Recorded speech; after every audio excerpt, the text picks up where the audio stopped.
Zando Penguin Audio presents Old School Indian by Aaron John Curtis, narrated by Jason Grasl. Dedication. For my family. The achievement levels of American Indians are among the lowest of all racial groups in the United States. Anthony Gary Dworkin and Rosalind J. Dworkin. The Minority Report. An Introduction to Racial, Ethnic, and Gender Relations. If we don't write our own stories, there is someone else waiting to do it for us. Hanif Abdurraqib, They Can't Kill Us Until They Kill Us. Everything is in the language we use. Layli Long Soldier, 38. A note from Dominic Deerwoods. Coming up, we're going to see the word dudda a bunch of times. When you do, please know it's not some cuteism like nana or gammy or pop-pop. It's the Mohawk word, or rather, the Genyengeha word, for grandparent. No particular gender because we're all evolved and shit, innit? Genyengeha won't be italicized because it's not a foreign language, although I hear we're calling that practice linguistic gatekeeping nowadays, which feels right to me. It's one of this land's many original languages. I don't much care how you read the Genyengeha words you encounter here. I'm sure my own butchering of the language amuses my ancestors to no end. But I've included this note because I want you to get dudda right. I've got my reasons. Foremost, while I'm snuggled up in bed trying to dream, your mispronunciation will sound in my skull like a woodpecker drumming. So let's learn one word in Mohawk, eh? It'll bring us closer together, I promise. First off, the T's in dudda are like the one in Tao. They sound like D's. Think Taoism when you read dudda, and you're off to a great start. Next, the first syllable sounds like French for two, de, and the second sounds like German for yes, da. Put them together with the emphasis on the first syllable, and you have dudda, or dudda. Great job! And you thought learning Mohawk would be hard. If you want to go next level and sound native, then don't get too en français with that de. You're not on the trip of a lifetime to Paris trying to blend in. You're in high school French, and you don't want your classmates to mock you for trying too hard. I'm saying use a lazy de, not Edith Piaf's de. If all this is too much, then rent the movie Frozen River, skip to 77 minutes in, and listen to Lila Littlewolf speak the line, "Say goodbye to your dudda."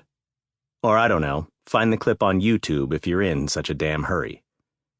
While I'm chinning, I'd like to point out you'll see the word Indian in this text about as often as you'll find Native, Mohawk, Genyengahaga, First Nations, Indian, or Indigenous.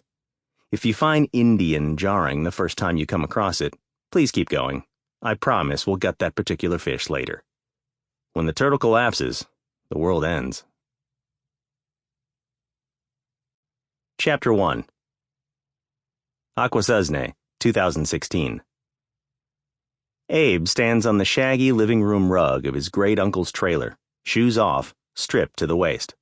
The coffee table has been pushed aside to make room, but Abe still feels like he could reach out and touch both wood-paneled walls. There's a record player on top of an audio cabinet in one corner, with extra records leaning against the side. A tall bookcase to the left of the hallway, which leads back to the bathroom and bedroom, overflows with mass-market thrillers. Books which Abe, after years as a bookseller, thinks of as dreaming up new and interesting ways to kill people, lit on a generous day, or dick-lit when he's feeling especially judgy, which hasn't stopped him from enjoying the genre himself from time to time. With the curtains drawn, the only light comes from the cloudy fluorescent drop ceiling in Budge's kitchen. A small wood-burning stove sits in the middle of the fading linoleum, propped up on loose bricks. Abe assumes it was lit the night before because it's still putting off warmth. "Here, get comfy." Uncle Budge pulls two of the cushions from the seat of his couch. He passes one to Abe before dropping the second one on the floor by his own feet. Abe's heart starts beating fast. It's what he's here for, after all, some sort of massage, but now that it's about to happen, he finds the idea of an elder touching him a little creepy. Abe sees a dusty outline of crumbs and stray hairs where the cushions were, a scattering of coins in the empty space. beneath the pleasant smell of the wood stove, Abe can make out artificial lemon and, even more faintly, bleach, so he knows parts of the trailer are clean. But it's likely been a good long while since his great uncle has plugged in a vacuum.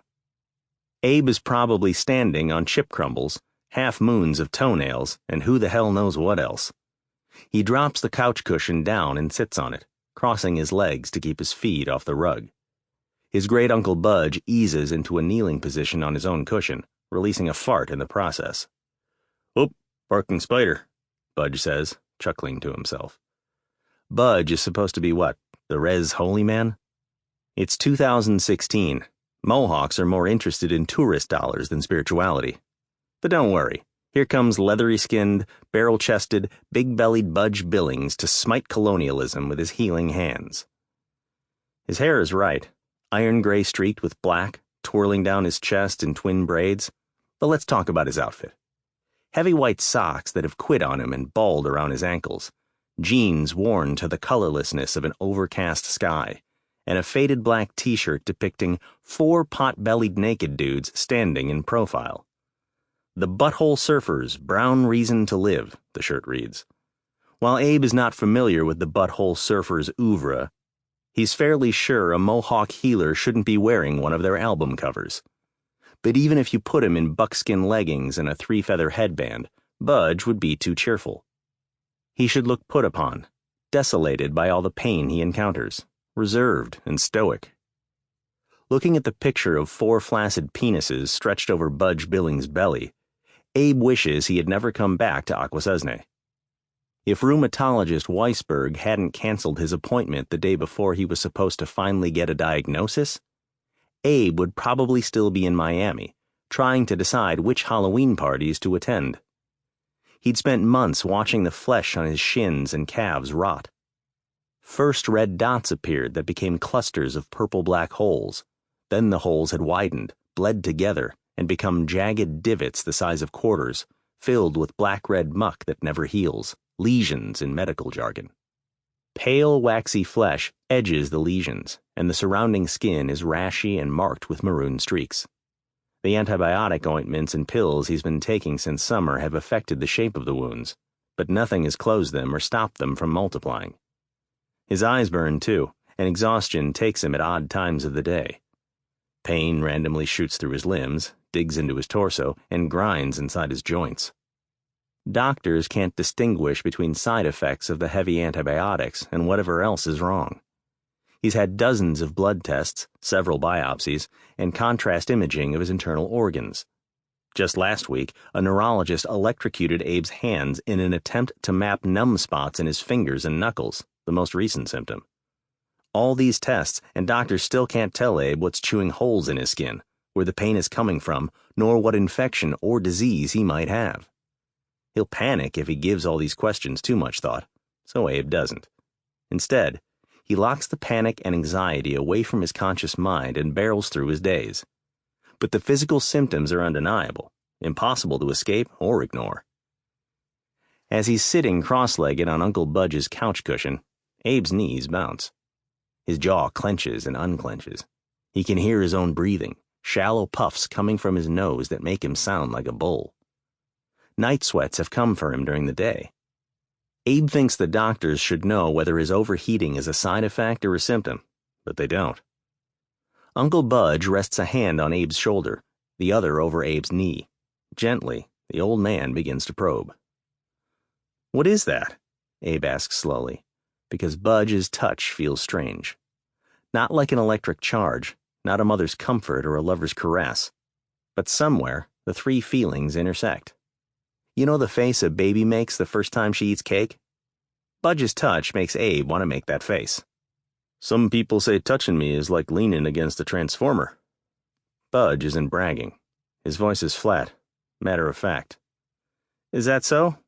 "Just what I heard." Budge's fingers explore Abe's back, shoulder, and thigh, manipulating his skin more than massaging the muscle beneath. "Also been told being near me is like being next to a stream." Bullshit. In Abe's head, it sounded okay, the answer he'd give if Budge said, "I can do a backflip." Laughing it off, waiting for the punchline.